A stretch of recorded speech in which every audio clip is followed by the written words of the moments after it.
Good morning, student. So, as a part of the radiology learning of the different system, today we'll discuss about the X-rays finding in different cardiovascular diseases. I am Dr. Bhupendra Saha, Assistant Professor of Department of Internal Medicine, BP Koirala Institute of Health Sciences. In this today's presentation, we'll discuss about the cardiac sellout. We'll discuss about the cardiothoracic angle and the X-rays finding in the different cardiac chamber enlargement. And we'll also discuss about this X-ray finding of the pulmonary artery and the pulmonary venous hypertension. So when you look at the cardiac X-ray, we see the image of the heart. This is the image of your heart, and which you call the cardiac sellout. Okay, this one is the cardiac sellout. And when we are analyzing the cardiac sellout, we need to know how the cardiac borders are formed.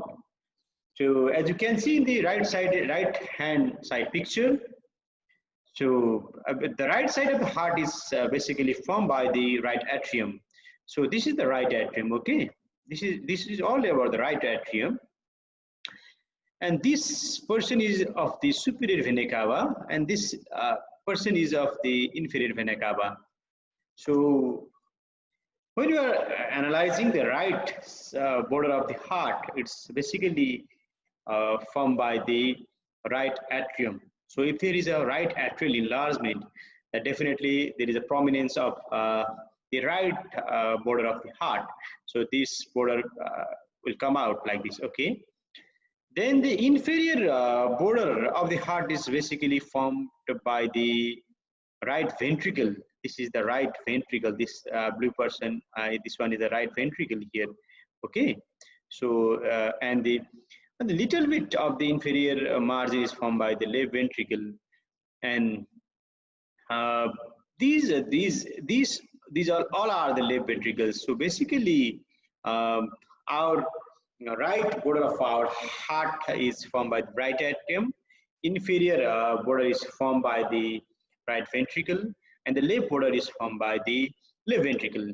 But when you are analyzing the left ventricle, we have to know about the three structures. Like this one is the aorta. So here in the cardiac sellout, this one is the aorta, and just beneath the aorta there is a pulmonary trunk, and this person is a little flattened, and this is formed by the left atrial appendage.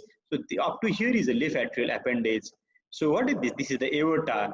Then this is the main pulmonary trunk, and this is the left atrial, left atrium. So why we need to know about it? Because if there is some pathology in the pulmonary trunk, like as in case of the pulmonary artery hypertension or pulmonary venous hypertension, there is a prominence of the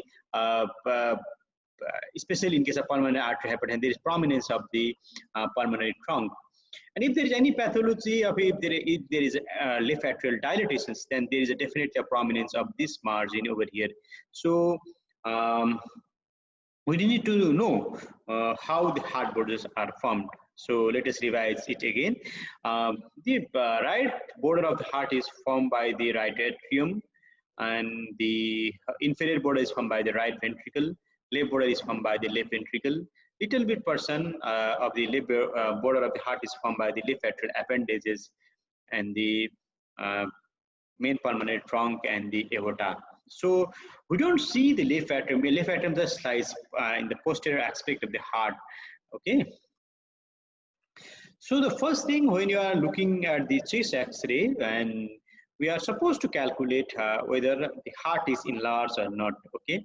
For that, broadly you can say it is enlarged or not, but we have to measure the cardiothoracic ratio. And how to measure the cardiothoracic ratio? As for the cardiothoracic ratio, we have to measure the maximum cardiac diameter, which should be divided by the maximum thoracic diameter. So how to get the maximum cardiac diameter? So from the midline, what we have to draw, we have to go to the cardiac silhouette and maximum radius towards the right and the left, like this one is the maximum, this is the A, and this one is the maximum at this point, this is the B. So our cardiac diameter is, maximum cardiac diameter is A plus B is the maximum cardiac diameter, okay? And so how to get the maximum thoracic diameter? So we have to give, we have to calculate, or we have to measure the thoracic diameter where there is the widest, where they are the widest difference. So this one is the C. So if you divide the cardiac diameter by the maximum thoracic diameter, then it gives the cardiothoracic diameter. So normally what happens, the ratio between cardiothoracic and the cardiothoracic diameter is 0.5. So if it is 0.5, then it's normal. But if this diameter is more than 0.5, then they definitely there is a, we can say that there is a cardiac silhouette is there. Okay, so so cardiac, there is enlargement in the cardiac silhouette. So what might be the cause for this enlargement in the cardiac silhouette? This is called, when there is a flow, is cardiomegaly, like in case of the dilated cardiomyopathy or Epstein-Barr anomaly, sorry, Epstein anomaly, and then the pericardial effusion. We can see there is the enlargement in the cardiothoracic tissue. There is increase in cardiothoracic tissue. So as a medical student, you have to measure the cardiothoracic diameter. Okay. The second thing what we have to observe is whether there is an enlargement of the different chamber or not. Okay, there is whether there is enlargement of the different chambers of the heart or not. So to know about this, so let us look individually, like from whether what will be the feature of the right atrial enlargement, what will be the feature of the left atrial enlargement, then right ventricle and the left ventricle. So, so as we have already discussed, this right side of our heart is formed by the right atrium. So, so it seems there is some cardiac silhouette increase. So in case of the right atrial enlargement, what we see, there is increase in this margin. Okay, this is not normal margin. You can compare these two pictures. So there is the more concavity there, and when you measure from the midline, if this distance is more than 5.5 centimeter, then we can say 5.5 centimeter. Then we can say there can be there is a possibility of right atrial enlargement. So so when there is a right atrial enlargement, you have to see just the right side, border of the heart. If you see more concavity, and if you measure the diameter, if it is more than 5.5 centimeter from the midline, then we can say that there can be a right atrial enlargement. The cause for the right atrial enlargement are so many, like tricuspid stenosis, and sometimes in a patient with cor pulmonale, we can see the right atrial enlargement as well. Okay, this is how we have to find out. Just check the right border of the heart. Similarly, for the left border of the heart, as we have already discussed, this part is the like here is the left atrial appendage. But when you look at here, so you can see prominence over here. Okay, this is straightening, or sometimes it may be like this type. Okay, there is, it may be straightening. If there is straightening of the left border of the heart, then we have to suspect the left atrial enlargement. Similarly, if you see the clear, if you see the clear, clearly, then you can see the double border heart over here like this. Okay, this is the double border. This is the left atrium. So this is one border and this is one border. So if this is a double border, then we have to suspect about the left atrial enlargement. Similarly to left atrial, one of the feature of the left atrial enlargement is when you check at here, this is the this is the right bronchus, and this is the left bronchus, and there is certain angle So there is widening of this angle here. This is the here the right bronchus and there is a left bronchus. There definitely there is a widening of the subcarinal angle. Normally it is less than 90 degree, but if it is more than 90 degree, then we have to suspect that there is something which is pushing the left bronchus. So these are the common picture of the left atrial enlargement. So one is there is straightening of the left border of the heart. Second is you can see the double heart shadow, and third one is there is the definitely the widening of the subcarinal angle, and there is pushing of the left bronchus. So these are the common X-rays finding of the left atrial enlargement. So when people are looking after the chest X-ray, sorry, cardiac X-ray, then you have to look at this feature. Third one is the right ventricular enlargement. As we have already discussed in this picture, we can easily see this is it seems there is also the right atrial enlargement because there is more concavity here. But so when you observe the apex of the heart, so apex of the heart in this picture, the apex of the heart is moving upwards, and medially. So this is not a cardiac. So this is the typical picture of the right ventricular enlargement. So if there is enlargement from here, then it will push the apex towards the upward directions. So so when you have to suspect the right ventricular enlargement, if there is the shift of apex peak towards upward direction, then we have to think about the right ventricular enlargement. Okay. Then this is one of the X-rays that we see oftenly in our ward. So in this X-ray, what you see definitely there is a definitely increase in the cardiac seal out. There is increase in cardiac seal out, and right atrial, which seems there might be some degree of right atrial enlargement over here, and even the left atrial enlargement here. But regarding the ventricles, the apex is going downward and outward directions. Apex is going out downward and outward directions. So this is the common X-ray that we get in case of left ventricular enlargement. So in the right ventricles, the apex is going in upward directions. In the left ventricle, apex is going in the downward direction. And that's how we can differentiate the left ventricular enlargement from the right ventricular enlargement. Okay. So let us revise it again. So when you are looking the right atrial enlargement, definitely you have to see the increase in concavity of the right border of the heart. Okay, right border of the heart. This one, right border of the heart. This one, right border of the heart. When you are looking at the whether there is left atrial enlargement or not, definitely you have to see the straightening of the left border of heart and double heart shadow and subcarinal angle. When you are looking after the right ventricle, we have to see at the apex. If it is going up, then we have to think about the right ventricular enlargement. When you are seeing whether there is enlargement of left ventricle, you are seeing the apex, it is going downward direction, then we have to think of the left ventricular enlargement. Okay. So this is how we measure the cardiac seal out and the different chamber enlargement. As an MBBS student, I think it will suffice for your curriculum. So don't get panic. Just you see the chest X-ray, whether it's technically good or bad. Then you see the cardiac seal out. You measure the cardiac thoracic ratio. Then you see the border of the heart. You suspect some chamber enlargement based on your history. Then another important thing that we have to see when you are analyzing the cardiac X-ray is whether there is evidence of pulmonary venous hypertension or not.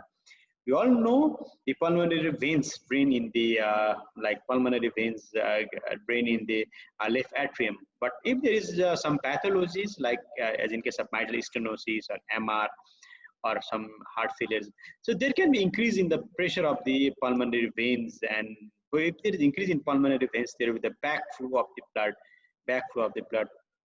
So the first feature that we see in a feature of pulmonary venous hypertension is there is the reversal of the normal distribution of the blood flow. Normally, the vessels are more prominent in the base of the chest X-ray, but if there is a pulmonary venous hypertension, the vessels are more prominent in the apex. So these are the prominent vessels, and you can see there is their hilar enlargement as well, some degree of hilar enlargement. So if there is a more prominent vessel in the apex, this is called cephalization of the vessels. This is the stage 1 pulmonary venous hypertension. With the more pressure increasing, so there will be more cephalizations. You can see the more haziness in the hilar region, and so this is these straight lines are the Corley A lines. Okay, these Corley A lines, and in the base of the heart you can see some perpendicular to the this border. This is called the Corley B line. This one is the B line, and in the hilar region there's interconnecting and floppy type of shadows. This is the Corley C lines. Okay, so we can see Corley A, Corley B, and Corley C with the increase in the pulmonary venous pressure. In the last stage, when the pulmonary capillary venous pressure is more than 25 mm Hg, we see there's the battling appearance. Okay, there is battling appearance, and like there is alveolar flooding, and here we see just like inhomogeneous opacity in the lungs, and that this is typical battling appearance. So these are the X-rays finding that we get usually in case of pulmonary venous hypertension. So when you get any patient with the left-sided heart failure, then we have to see whether the vessels are prominent in the apex or not, whether there is a Corley A lines or a Corley B lines or Corley C lines, and definitely see the battling appearance. Okay, so some degree of pleural effusion we can get in case of the left-sided heart failure. That's normal. Okay, and okay. So similarly, when you're analyzing the cardiac X-ray, we have to also know about the pulmonary arterial hypertension.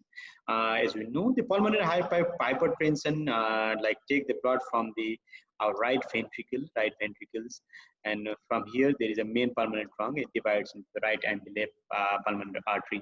So there are some conditions like in case of the called pulmonary or primary pulmonary hypertension. When there is pulmonary hypertension, what you see, we see the prominence in the main pulmonary trunk over here. Okay, we see the main pulmonary trunks over here, and we can see that there is a sometimes in that like there is increase in prominence of the right descending pulmonary artery, and we see the pruning of the arteries. So like from there is certain cut off of the pulmonary vessels from here. This is called pruning. So the prominence of the main pulmonary trunk and pruning of the these vessels and the prominence of the right descending pulmonary artery. And similarly, when there is a pulmonary arterial hypertension, we may get the evidence of the right ventricle and the right atrial enlargement, and we have to suspect about the pulmonary arterial hypertension. So for the cardiac chest X-ray, again I am repeating, you don't get panic. Just see the chest X-ray and just know the little bit history about your patient. Like see, sometimes if someone is having the PND or orthopnea, then we have to definitely look for the left atrial and the left ventricle enlargement. If someone is suffering from the COPD and then they are having now swelling, then we have to definitely look for the right ventricles like that. So definitely after getting the history, after examining the patient, when we are analyzing the chest X-ray, let's see the technical aspect, measure the cardiothoracic tissue. Normally it is 0.5, and when there is a then after look at the border, the right border of heart, then the apex, then the left border of heart, whether there is prominence of main pulmonary trunk or not, whether there is prominence of the left atrial appendage or not, whether the apex is in the normal position or not. But when you look at these things then carefully, then you will know whether there is a chamber enlargement or not. And the last, whether we have to see whether there is evidence of pulmonary venous hypertension or not, and by looking at the whether there is cephalization of vessel or not, whether this Corley A line, Corley B line, and Corley C lines or not. Then if we suspect pulmonary arterial hypertension, then we have to see at the main pulmonary trunks, pruning of the vessels like that. So if you know these things, I think this will suffice for the curriculum of the MBBS student. The take-home message is don't get panic. See the case in few X-rays, in the few first 10-15 X-rays, you might have difficulty. Every one of us has passed from the same pathway, so the knowledge of the X-ray will come with practice. Thank you so much for your kind attention. We'll continue our session in coming days as well. If you have any queries and comments, you can write in the comment section. I'll be happy to answer your comment. Okay, thank you so much.